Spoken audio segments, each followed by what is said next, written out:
Bonjour tout le monde. Parfois, on veut savoir qui fait quoi en immobilier et c'est difficile de suivre par le nom des entreprises commerciales. Par exemple, pour Prével, pour Rosefellow, exemple, le nom de l'entreprise n'est pas nécessairement mentionné dans les actes de vente pour voir quelles transactions ils sont faites.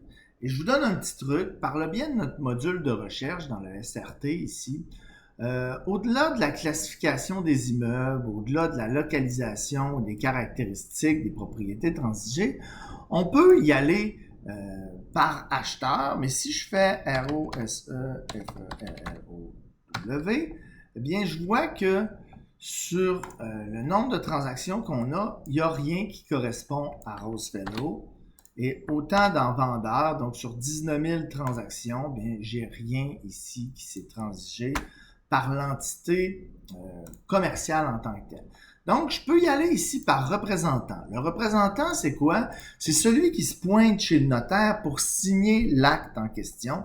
Et là, autant au niveau du représentant de l'acheteur que du représentant du vendeur, je peux taper ici, par exemple, M. Jagger pour Mike Jagger, et je vois qu'il y a 3 transactions dans lesquelles un Jagger a été impliqué.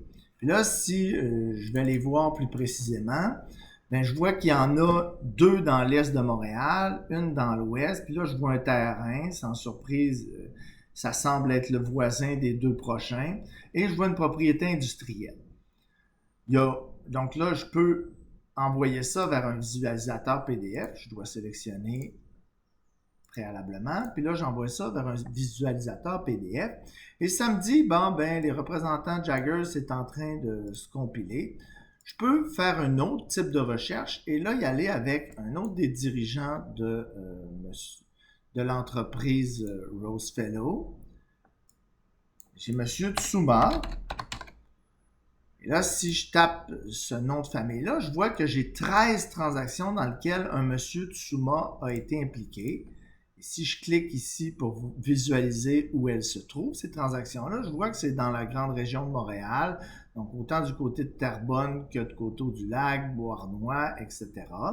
Et là, je vois que ici, j'ai une vignette qui me présente les transactions. J'ai des terrains, hein, j'ai bâtiment industriel, j'ai des choses de trucs un peu plus complexes.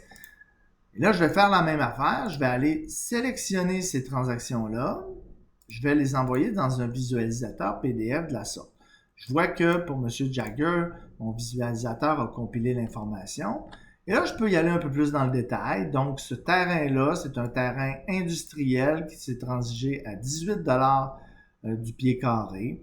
Donc, c'était en 2020, 31 juillet 2020, pour un montant de tout près de 3 millions de dollars. Et j'ai effectivement un monsieur Jagger. Je peux visualiser les transactions subséquentes en me déplaçant. Et là, j'ai encore un monsieur Jagger pour 5,8 millions 50 environ. Donc, taux de 17 du pied qui complète cette transaction-là. Et la suivante où j'avais aussi un monsieur Jagger par le biais de RF West Island Limited. Et là, 21 250 000 une propriété industrielle. Si je m'en vais du côté de mes rapports, maintenant, j'ai le rapport pour les transactions dans lesquelles il y a un monsieur Tsuma d'impliqué. Puis là, je peux aller voir. Puis là, ici, je vois Sotori Tsuma qui est impliqué dans une transaction de 7,2 millions de dollars et ainsi de suite. Je vais pouvoir voir encore une fois ici monsieur Tsuma, monsieur Tsuma, monsieur Tsuma, toujours là, des transactions. Je vois les taux. Ça, c'est un taux global parce que c'est une propriété qui était construite.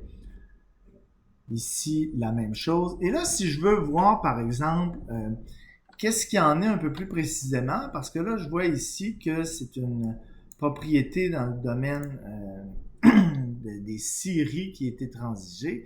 Pourquoi donc? Donc, je peux aller vérifier à l'acte s'il y a des informations euh, qui m'apparaîtraient intéressantes là, dans ça. Donc, très rapidement, je peux accéder à l'acte de vente. Je peux aussi aller voir sur Google Street View, en fait Google dans un premier temps, de quoi il retourne pour voir c'est quoi l'environnement, qu'est-ce qui a bien pu motiver cette entreprise-là a acheté une entreprise dans le domaine du bois. Et là, je vois que c'est un vaste terrain. Et si je m'éloigne un peu, je vois qu'il y a un quartier résidentiel qui est très près. Et là, si je m'éloigne encore un peu, ben, je vois que j'ai un vaste parc ici à l'ouest de la propriété et je me trouve entre les autoroutes importantes de Laval. Donc, je peux en déduire qu'on a fait une acquisition stratégique ici et ainsi de suite. Je peux envoyer ça dans un rapport PDF. Je peux exporter ça dans un rapport Excel et rapidement, on va m'envoyer dans la section des rapports. Donc, c'est ce qu'on me dit. Vous pourrez trouver votre rapport Excel.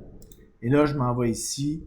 Et dans la deuxième section, je vais pouvoir consulter les PDF et le Excel en question pour pouvoir l'envoyer à des partenaires, pour pouvoir l'envoyer à mes analystes et demander peut-être qu'on fasse des moyennes, qu'on enquête un peu plus les transactions. Donc, vous voyez, vous l'avez ici en PDF et mon Excel est en train d'ouvrir toutes les transactions.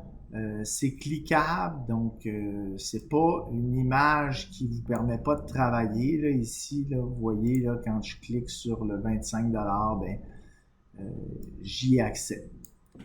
Fait que c'est relativement simple d'utilisation. Ça vous permet de faire une recherche qui est beaucoup plus stratégique que par simplement le nom de l'entreprise. Si vous avez des questions, c'est mon travail d'y répondre, bien évidemment.